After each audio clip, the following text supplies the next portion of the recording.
When you pay to park at the banks, Hamilton County leaders use some of that money to pay for their $1 million legal bill. The county has spent $21 million on attorney's fees to develop the Cincinnati riverfront. This is over the past 2 decades. And as the city and county now battle over the bank's concert venue, those legal costs continue to rise. Investigative reporter Paula Christian explains what's behind this blame game and what this is going to cost you, the taxpayers. Attorney Tom Gableman is the man behind decades of Cincinnati's riverfront development. He helped get Great American Ballpark off the ground, negotiate leases with the Cincinnati Bengals, and bring life to the banks. This is a mud pit. There was a gulf between the ballpark and the Freedom Center. There was nothing. But Gableman's biggest challenge may be bringing a concert venue to the banks. A bitter fight between the city and county has delayed groundbreaking for 8 months and may have stalled it indefinitely. $20 million that's a lot of money. Put it in perspective, we're on a $3 billion project. Looking at the return on investment, and you say, this is money well spent. Gableman's legal fees have come under scrutiny as he tries to break the stalemate. The county has paid his law firms $21 million since 2000.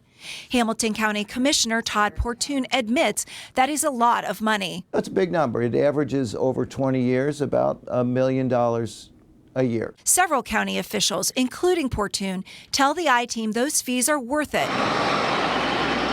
because the banks now generates over $1 billion of economic impact a year.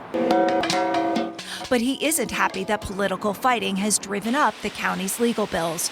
He blames Mayor John Cranley. And quite honestly, I think that the increase in legal fees is directly due to those inappropriate, in violation of the agreements with the county, objections. Commissioners voted in 2016 to cap the fees from Gableman's law firm at $575,000 a year.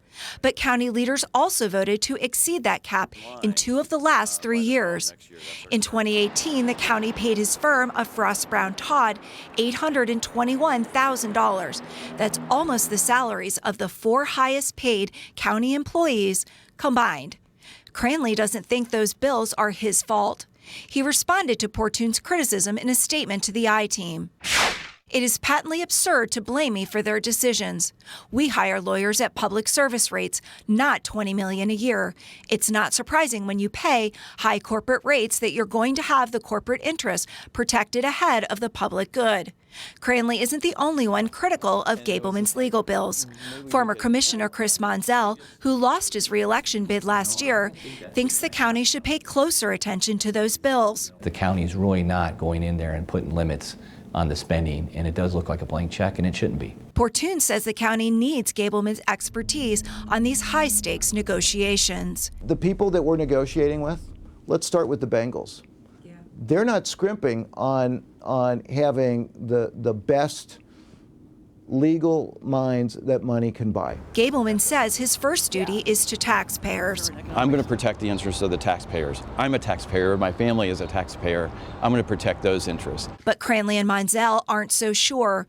County leaders say they don't know how much they will spend on fees to Gableman's firm this year. Based on the bills they've paid so far, it is on target to spend $760,000. It hurts the taxpayer at the end of the day because they're the ones that are paying all the bills. Tom Gableman charges the county $250 an hour, which is far less than his normal rate of $560. Even as county leaders complain about the high legal bills, they say they don't want another attorney to do the job. Paula Christian, 9 on your side.